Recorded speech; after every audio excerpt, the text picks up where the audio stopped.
আসসালামু আলাইকুম, সবাইকে শুভেচ্ছা জানাচ্ছি। মাসুম মাহবুব। পৃথিবীর যেই প্রান্ত থেকে যারা দেখছেন সবাইকে আবারও শুভেচ্ছা। জি, বাগদাদ থেকে আমার প্রিয় ভাই ইউসুফ, কলকাতা থেকে আমানত, ফাহাদ নরসিংদী থেকে। আপনারা সবাই ঢুকছেন লাইনে না? আমি কি শুরু করতে পারি? জামালপুর থেকে দেখছেন বিল্লাহ, মাগুরা থেকে দেখছেন, নামটা স্পষ্ট করার নেই, আমি বুঝতে পারছি না। নয়ন মুন্সীগঞ্জ, আসাম থেকে ফজলুর রহমান, মনির নাটোর, গাইবান্ধা পলাশবাড়ি থেকে আছে না? ওকে দর্শক, আমি শুরু করছি। আপনারা সবাই কি আমাকে শুনতে এবং দেখতে পাচ্ছেন ক্লিয়ার? আমাকে একটু কমেন্ট করে জানান। সৌদি আরব থেকে দেখছেন পলাশ, আমি আমি আলাউদ্দিন। নেতা কাকু, কি অবস্থা না জানতে চান?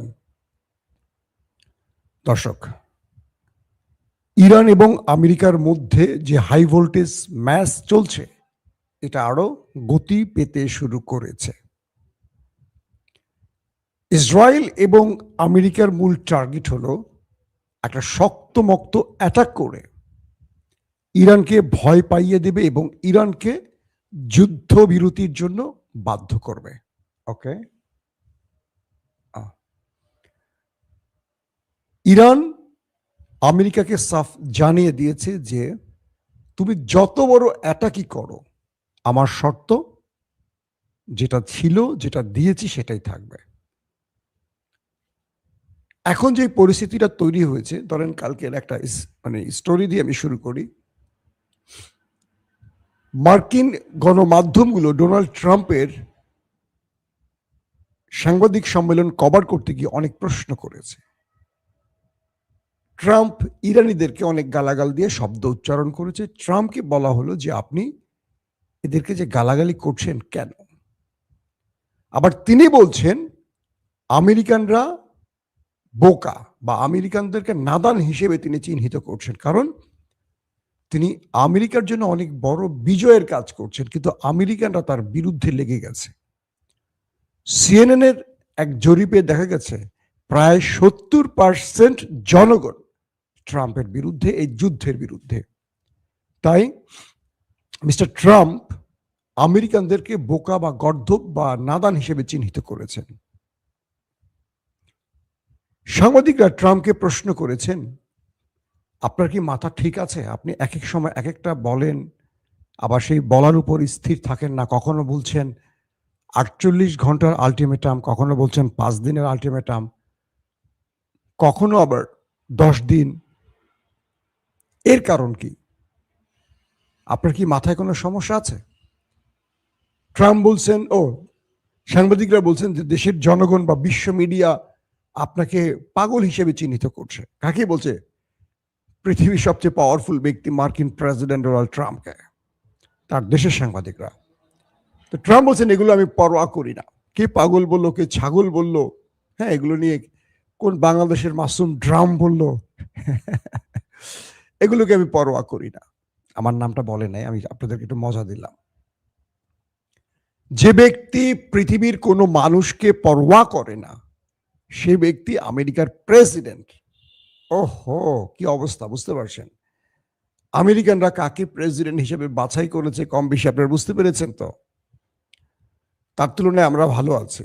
আমরা বোধ এত পাগল টাগলকে আমাদের দেশের প্রধানমন্ত্রী বানাই না। আমরা যোগ্য ব্যক্তি কি বানাই, কি বলেন? ট্রাম্পকে মোটামুটি সাংবাদিকরা ধুয়ে দিয়েছে সাংবাদিক সম্মেলনে যে আপনি একজন পাইলটকে উদ্ধারে এত বিশাল কমান্ডো বাহিনী, 1.5 ডজন এয়ারক্রাফট পাঠালেন, আবার সেগুলো ধ্বংস হয়ে গেল, তারপর আপনি নিজেকে বিজেতা বলছেন, বিজয়ী বলছেন। কারণ কি? ট্রাম্প বলছেন যে হ্যাঁ, আমি তো বিজেতা, আমি ইরানকে শিক্ষা দিয়ে এসেছি। সাংবাদিকরা বলছে ইরান তো আপনাকে শিক্ষা দিল নাকি? আমাদের তো তাই মনে হচ্ছে। ট্রাম্প মুখ কালো করে বললেন, কে বলেছে আপনাদেরকে? আমরা ইরানের ব্রিজ উড়িয়ে দিয়েছি, এটা উড়িয়েছি, সেটা উড়িয়েছি। সাংবাদিকরা বলল আপনি তো ইরানের ইউরেনিয়াম খুঁজেই পেলেন না। এইভাবে ট্রাম্পকে মোটামুটি কাপড় খুলে ছেড়ে দিয়েছে সাংবাদিকরা, কিন্তু ট্রাম্পের কিচ্ছু যায় আসেনি।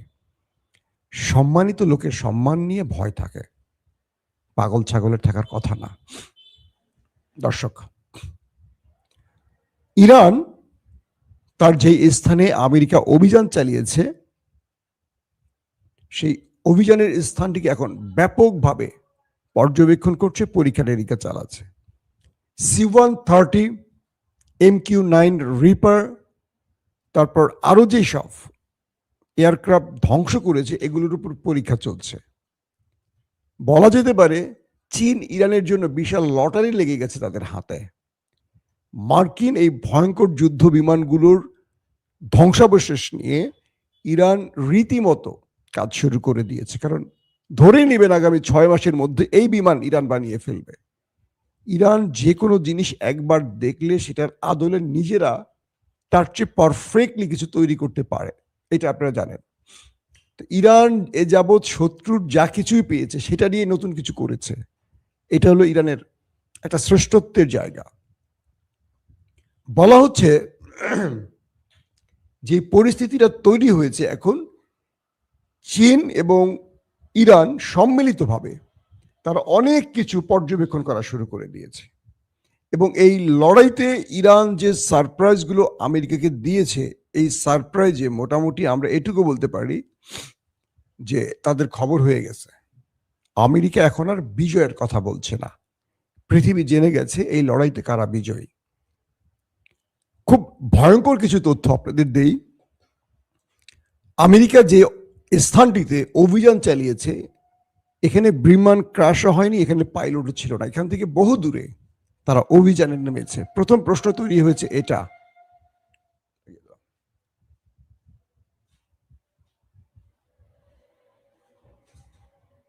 No problem. তো প্রশ্ন হলো যেখানে পাইলট থাকার কোনো সম্ভাবনা নেই সেই জায়গাটিতে কেন ইরান আমেরিকা অভিযান চালিয়েছে? তার মানে যাদের লক্ষ্যটা ভিন্ন ছিল। এক, আমেরিকা সেখানে প্রথমেই B-2 বোম্বার্স দিয়ে ব্যাপক অ্যাটাক করেছে। বলা হচ্ছে তারা প্রায় শতাধিক স্যাটেলাইট গাইডেড বোমা নিক্ষেপ করেছে ওই স্থানটিতে। B-2 বোম্বার্স দিয়ে স্যাটেলাইট গাইডেড কি বলে বোমা নিক্ষেপ করেছে ইরানের ওই অঞ্চলটির আশপাশে। যতগুলো ব্রিজ আছে ইরানের, সড়ক আছে ইরানের, সব ধ্বংস করছে। কারণ কি? আমেরিকা ওইখান থেকে নিউক্লিয়ার সাইডে অপারেশন চালাবে, ইউরেনিয়াম চুরি করবে, যাতে করে ইরান সেখানে তাদের কোনো ফোর্স পাঠাতে না পারে, সেনা পাঠাতে না পারে, অভিযান ঠেকাতে না পারে। তার জন্য আগেই সেখানে B-2 বোম্বার্স থেকে তারা স্যাটেলাইট গাইডেড কি বলে বোমা দিয়ে ওই জায়গাটিকে ধ্বংস করেছে। তার মানে কি, আমি যে আপনাদের গত 2 দিন ধরে বলছি তারা পাইলট উদ্ধার একটি নাটক, মূলত তারা ইউরেনিয়াম নিতে এসছে, এটি আবারও প্রমাণিত হয়ে গেছে। তার পরের গুরুত্বপূর্ণ খবরটি কি? ইরানকে বারবারই পাকিস্তান বলছে যুদ্ধবিরতি করতে, কারণ পাকিস্তানকে চাপ দিচ্ছে সৌদি আরব এবং আমেরিকা। তো ইরান তাদেরকে জানিয়ে দিয়েছে যে এই যুদ্ধটা বন্ধ হতে পারে যদি স্থায়ী যুদ্ধ বন্ধের কোনো গ্রান্টি দিতে পারে এবং আমাদের শর্ত মেনে নেয়। ইরান বলছে যে আমরা 2-4 দিন, 5 দিন, 1 মাস, 2 মাসের কোনো গ্রান্টি মানবো না, কি বলে যুদ্ধবিরতি মানবো না স্থায়ী। কারণ আজকে তারা মার খেয়ে বেসামাল, তারপর তারা আবার প্রস্তুতি নিয়ে আবারও ইরানে আক্রমণ করবে। এটা বারবার হতে পারে না। ইরানের জাতি এবার ঐক্যবদ্ধ হয়েছে শত্রুকে মোকাবেলায়। আমরা এখান থেকে একটা রেজাল্ট নিয়ে যুদ্ধ বন্ধ করব। ইরান বলছে গাজাতে কি হয়েছে, তুরস্ক এবং মিশরের বা কাতারের মধ্যস্থতায় যে যুদ্ধ বিরতিটি হলো, তারপরেও ইসরায়েল গাজাতে হিট করে আক্রমণ করে আরো 800 মানুষ মেরেছে যুদ্ধবিরতির পর, আরো 2000-এর অধিক মানুষকে ইনজুর্ড করেছে যুদ্ধবিরতির পর। কিন্তু তুরস্ক, মিশর, কাতার ইসরায়েলের টুটি চেপে ধরতে পারেনি, আমেরিকাকে প্রশ্ন করতে পারেনি যুদ্ধবিরতির পর এতগুলো মানুষের প্রাণ গেল কেন। জাতিসংঘ এই ব্যাপারে নীরব হয়ে আছে। কিন্তু তালেবানদের অবস্থাটা কি? তালেবানদের সাথে আমেরিকার যুদ্ধবিরতির অনেক প্রস্তাব তালেবানরা নাকচ করেছে, লম্বা সময় তারা লড়াই করেছে। দিন শেষে কাতারের যুদ্ধবিরতি বা যুদ্ধ নিয়ে বিভিন্ন বৈঠক শেষে তালেবান পুরো কাবুল, কান্দাহার সব দখলের পর আমেরিকা লেজ গুটিয়ে পালিয়ে গেছে। এরপর আফগানে আমেরিকা আর একটা অ্যাটাক করার সাহস করেনি। ইরান মূলত এই ট্রিক্সটা ব্যবহার করতে চায়। গাজায় যেমন ব্যর্থ হয়েছে, এই ব্যর্থতা ইরান চায় না। ইরান বলছে যুদ্ধবিরতি হবে স্থায়ীভাবে, আন্তর্জাতিক শক্তিশালী দেশগুলো গ্রান্টার হবে। এখন কে হতে পারে এই গ্রান্টার, এই যুদ্ধবিরতির? এক হতে পারে রাশিয়া, চীন, জাতিসংঘ, আর হতে পারে আরব রাষ্ট্রগুলো। আরব রাষ্ট্রগুলোকে ইরানকে ওয়াদা দিতে হবে, শর্তের মানে সেই পেপারে সিগনেচার করে একদম হলফ করে বলতে হবে যে এই গালফ কান্ট্রির কোনো আকাশ বা ভূমি ইরানের বিরুদ্ধে আর ব্যবহার হবে না।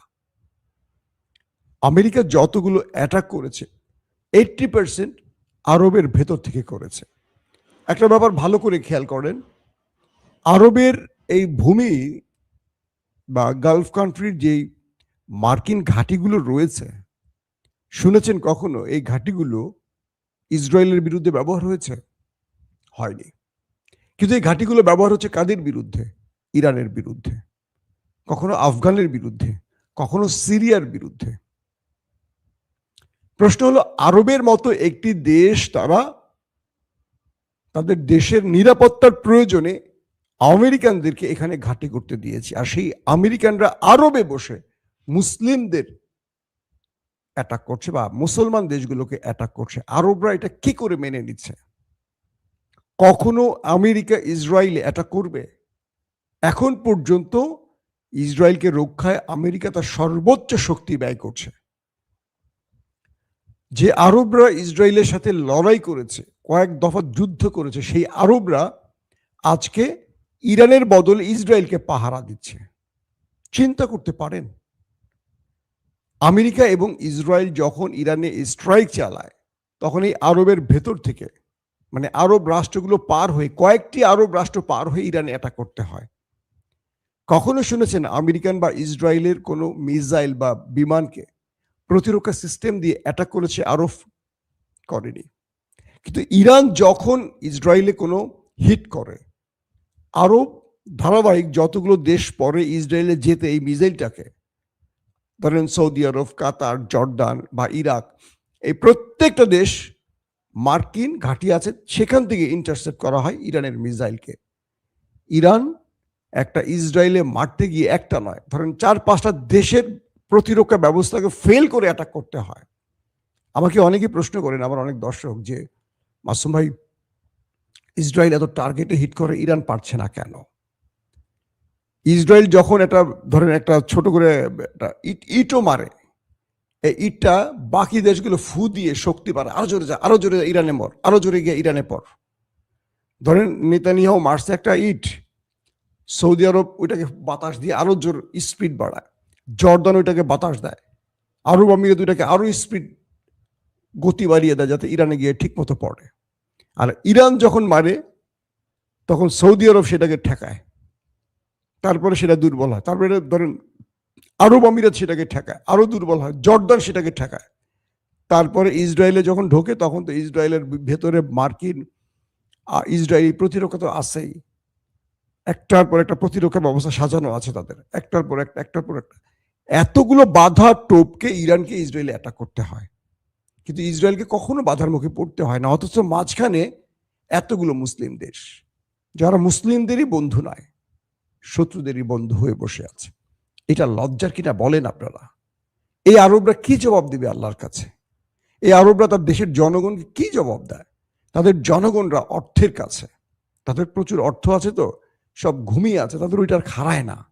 দেখেন না, ইরান যখন আরবকে মারছে, আরব একটা প্রত্যুত্তর দিতে ভয় পায়, কারণ আরব তো যুদ্ধ করতে পারে না। ওরা গোপনে আমেরিকার মধ্যে ঢুকে কিছু ড্রোন বা মিসাইল মারে, অভিযোগ উঠছে, এখন ওরা স্বীকার করেনি, সৌদি এবং আরব আমিরাতের বিরুদ্ধে বিভিন্ন গণমাধ্যমে, সত্য কি মিথ্যা জানি না, এটা পশ্চিমাদের প্রচারণা বা প্রোপাগান্ডা হতে পারে। তো যে আরব যুদ্ধ করার মতো শক্তি নেই, সেই আরবরা আমেরিকার থেকে ট্রিলিয়ন ট্রিলিয়ন ডলারের অস্ত্র কিনে বসে আছে কেন বলেন? তার মানে হলো এরা সবসময় ওদের শক্তিতে নিজেকে পাহারায় বসিয়ে রাখছে, অর্থাৎ আমেরিকার ছায়ায় বেঁচে থাকতে চায়। এরা আল্লাহর উপর ভরসা করে না। আর এদের জনগণও এই সরকারের উপর খুশি হয়ে আছে, কারণ এদের কোনো বিপদ আপদ নেই। এটাই এদের দুনিয়ার বেহেশত। মুমিনদের জন্য তো দুনিয়া বেহেশত নয়। দর্শক, ট্রাম্পকে প্রশ্ন করা হলে ট্রাম্প বলেছেন মঙ্গলবারই ফাইনাল, অর্থাৎ আসছে, আজকে তো বোধহয় মঙ্গলবার নাকি, মঙ্গলবারই ফাইনাল। আর কোনো ডেডলাইন বা আলটিমেটামের টাইম বাড়ানো হবে না। তার মানে মঙ্গলবার ইরানে ম্যাসিভ আকারে অ্যাটাক করতে যাচ্ছে আমেরিকা এবং ইসরায়েল। ইরানের গণমাধ্যম কিছু বড় তথ্য ফ্লাশ করে দিয়েছে, আর সেটা হলো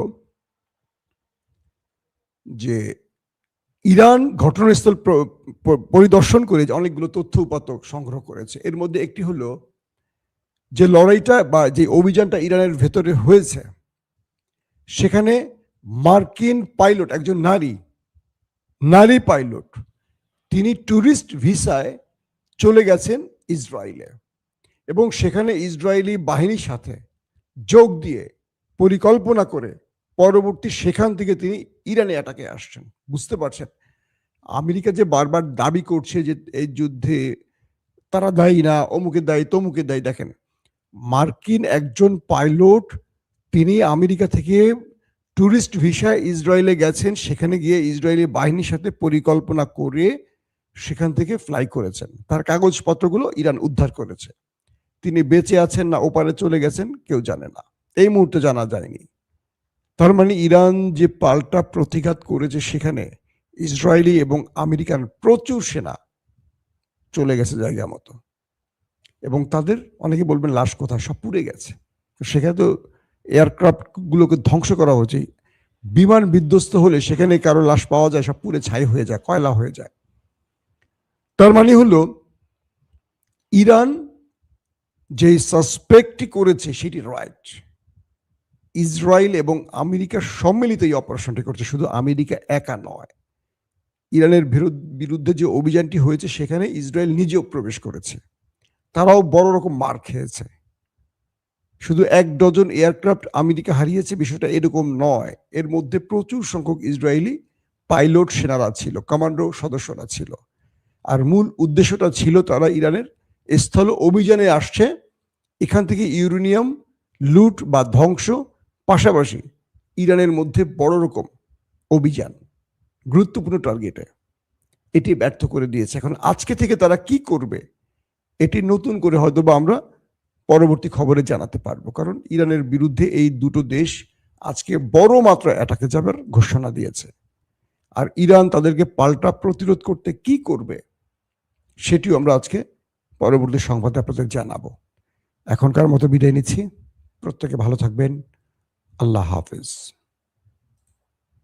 ওপেন দাইস মানে সত্যকে সত্য বলা, মিথ্যেকে মিথ্যে বলা। আমরা শোনা কথা নয়, চোখে যা দেখি তাই বলি।